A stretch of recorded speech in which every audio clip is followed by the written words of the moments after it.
a different question from me today. What have you noticed, or what have has Malik Wilson done any differently so far, Australia to now, regarding his game? From Australia to now? In terms of confidence, has he, what have you seen different from him? Yeah, I mean, of course, confidence. The more they play, more comfortable.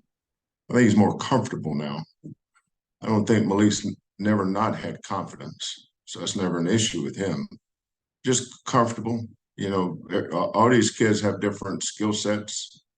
Um, the way they approach the game is differently. The key to coaching is making them fit. You know, um, so my challenge as a head coach is when he's on the floor, what are we running? Because he's backing up Jamal. We don't play the same way when Malik's on the floor that we play with Jamal, because Malik's not as good at that stuff as Jamal is. So when he's on the floor, we do something different. So everything is, we attack matchups differently, but Malik Malik's biggest strength for us right now is he creates havoc. You know, um, gets some passing lanes, his athleticism. He's learned how to use his athleticism. When I was coaching Rockets, I had a kid. I won't tell you his name, um, but he was really athletic.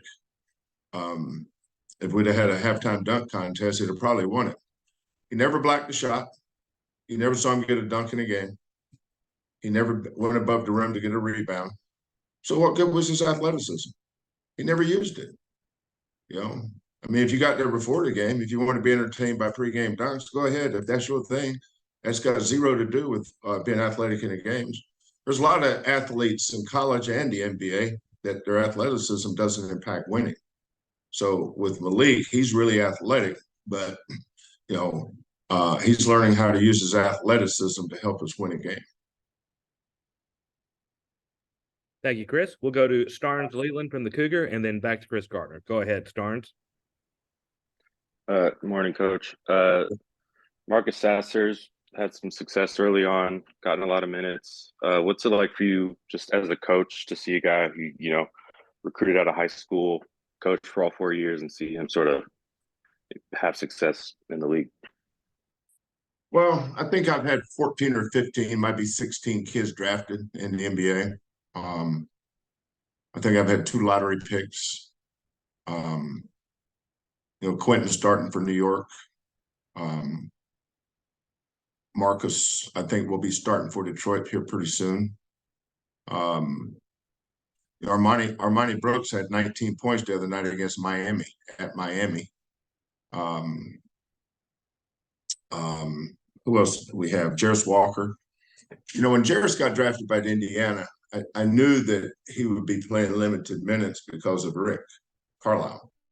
Rick's one of those head coaches in the NBA that just doesn't play rookies. It doesn't matter who you are early. Now, as the season progresses and Jarris continues to get better, but we've had 4. I think we've had 6 guys in the NBA here. I'm not sure a lot of people know about it because not a lot of people outside us talk about University of Houston and our program. But that's the thing you go through in a pro town. Most people, the only thing they talk about are the pro teams. But Quentin Grimes starting for the Knicks, Marcus Sasser killing it for Detroit, Jarris Walker will soon be in the rotation for the Indiana Pacers. Armani Brooks playing for the Brooklyn Nets, and Nate Hinton with the Houston Rockets. Got a bunch of NBA guys. So, and we've got guys on our team that have aspirations to play in the NBA, but that's why our record is 93-14 in the 2020s, because we've got really good players. But everything Marcus is doing does not surprise me. His discipline, his professionalism, his maturity. When I talked to Detroit before the draft, they asked me what, they all end their conversations with me with the same question. What is it about Marcus we don't know? And I always ended up with those three things: his maturity, his professionalism, and his winning attitude. There's a lot of guys get drafted to these teams that have none of those. That's why they don't play in the NBA long. But Marcus has it. Thank you, Starnes. We'll go back to Chris Gardner, please, and then Manav Gupta with the next one. Chris, go ahead, sir. Coach, who are players for A&M-Corpus Christi to watch in Saturday's matchup? Number 2, Roberts. Number 0, Humphrey. Number 12, Deese. Number 33, Clark. And number 32, Giwa. How about that, Chris Gardner? That's good. What are you going to do with that? What style of play did they present? They deny everything on defense. They try to create havoc with their defense. Very athletic. Second game of the year. I have no idea. Thank you, Chris. We'll go to Manav Gupta, please, and then Chancellor Johnson. Manav, go ahead with your question, please. Good morning, Coach. 31 points was the fewest that this team has allowed in more than 70 years. What do you see about the potential of this defense moving forward, and what excites you about the defense? Well, we've been pretty good defensively around here for a long time. I think we're in the top 5 in the nation, or top 10 in the nation for the last 6 years. So, right now, probably nothing. I don't get overly excited about anything after one game. It's like having a date, first date, and a whole lot happening. Kind of want to get to that second date. A little something happening, maybe third date, fourth date. We've had one game. Our best defense the other night arguably was at the free throw line. I think they missed 10 or 11 free throws. So I don't get carried away with anything after one game. Records, best thing about our defense the other night was we scored 30 points off their turnovers, and we held them to only 39 shot attempts. But we had a lot of first game bust. Yesterday was a day off. We watched film early this morning. We'll work really hard in practice today to fix our things we need to get better at. But get ready to play our second game Saturday. But as far as records and all that stuff, I don't care much about that stuff. Thank you, Manav. Chancellor Johnson, are you in here? Did you have a question for Coach? Or are you? I good? am. Okay. Yep. If you have a question, Yeah, go I ahead. am. What are you in drive? What are you in drive through? What are you in drive through at Whataburger, Justin? No, I'm off. I pulled up at Sam's in the Sam's parking lot, just running errands. But I wanted to stop and talk to you today, Kelvin. I just had to. I was hoping you'd be at Whataburger, man. Go ahead and hit me a number 1 with cheese. I'm good to go. You're gonna be knocked out after that.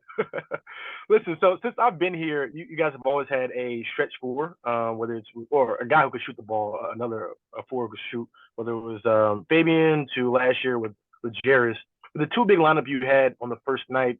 How does not having maybe a 4 that you're comfortable with taking shots from deep a lot kind of affect the offense? Not having maybe that 4 that you're used to over the past couple of years. Well, I hadn't thought about that much. Some of those 4s that could shoot maybe couldn't rebound. Maybe they couldn't guard that well. I don't. Whereas I'm not a media person, nor am I a fan. That's the advantage of having done this for 42 years. Is I obviously you read the 4-man book on what a 4-man should be. I didn't read that book. Our 4 men are what they are. Maybe the best 4-man I have had since I've been here was Devontae Pollard.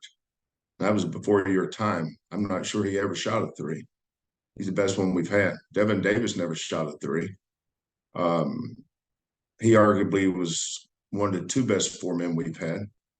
Fabian White never attempted a 3 in high school. But it took time. He didn't attempt any 3s his first year as a starter at the 4. This is J1's first start at 4. We work with him on his 3 ball. It may not be till next year that he's more comfortable with it. But if he doesn't even shoot any threes, it doesn't bother me as long as we win. The object of the game is not to paint a pretty picture, is to win the game. And J1 does a lot of things that impact winning. And as long as he does that, I'm gonna keep throwing him out there.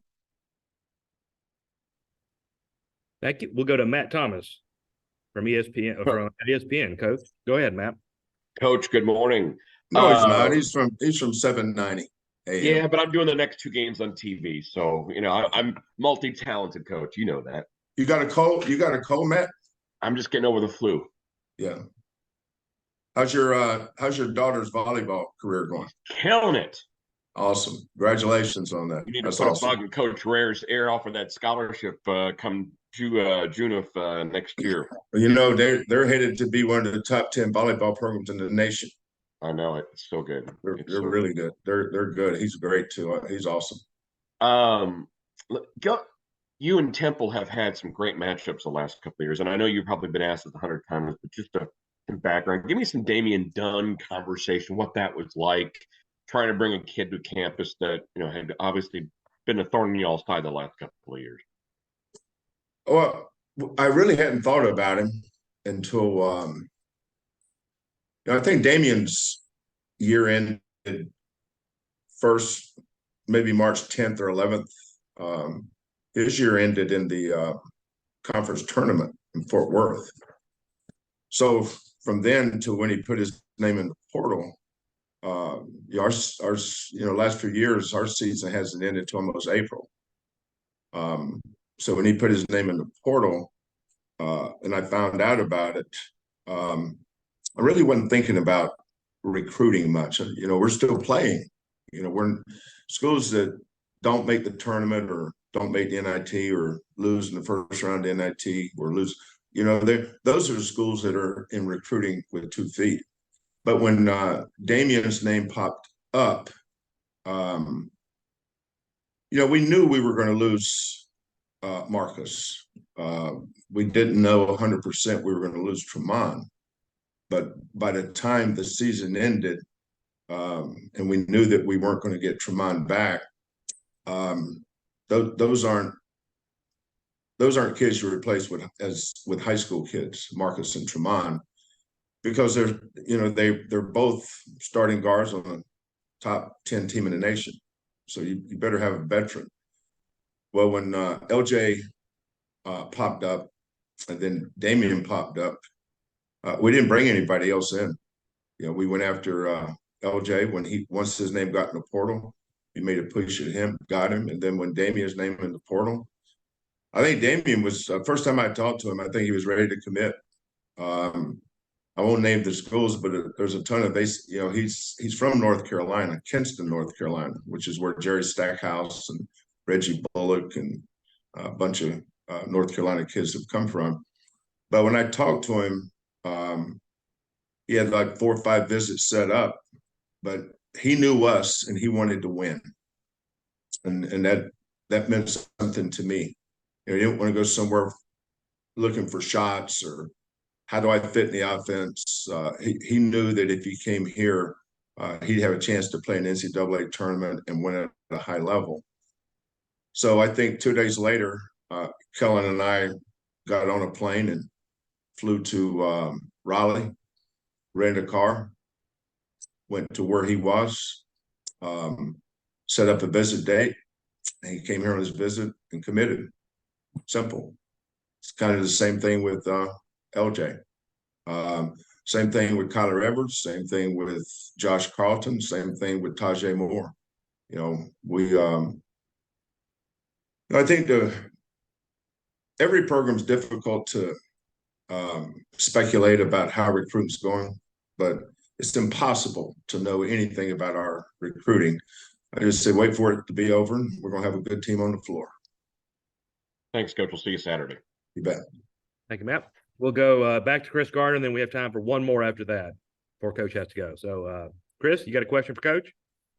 Yes, I do, Jeff. Coach, who are your biggest influences, coaching-wise, to develop your defensive mindset and the importance of defense?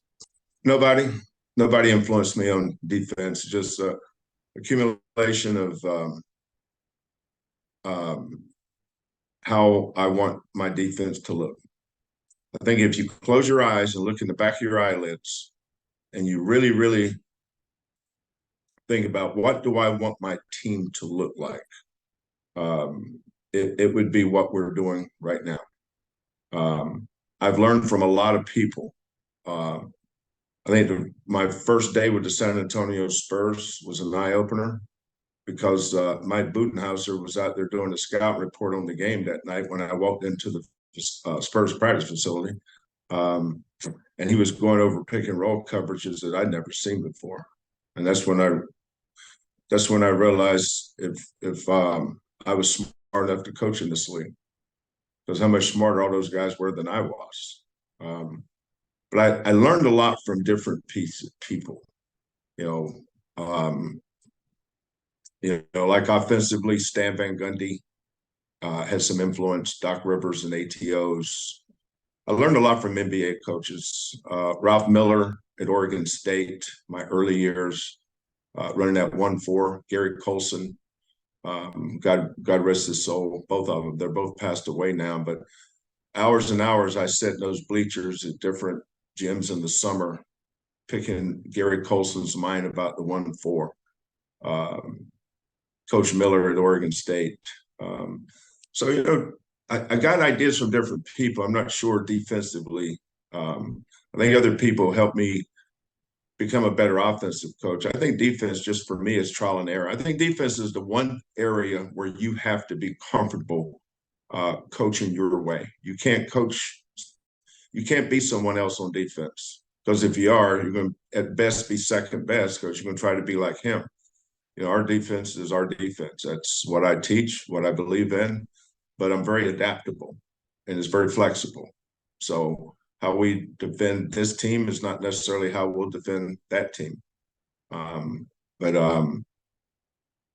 it's fun to me. I think that's the hardest thing to teach in basketball is to be really good in the half court. That's difficult. Offense is spacing and talent.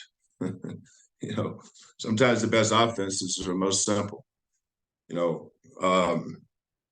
a lot of, with Marcus Sasser, we play give and go a lot. Give it to Marcus and go to hell, just get out of his way, let him do his thing. It's pretty good offense a lot of nights. I was watching good friend of mine coaches the Timberwolves, Chris Finch, who I worked with for 3 years here with the Rockets. He's the head coach. He's got Anthony Edwards. Ain't tricking nobody with their offense.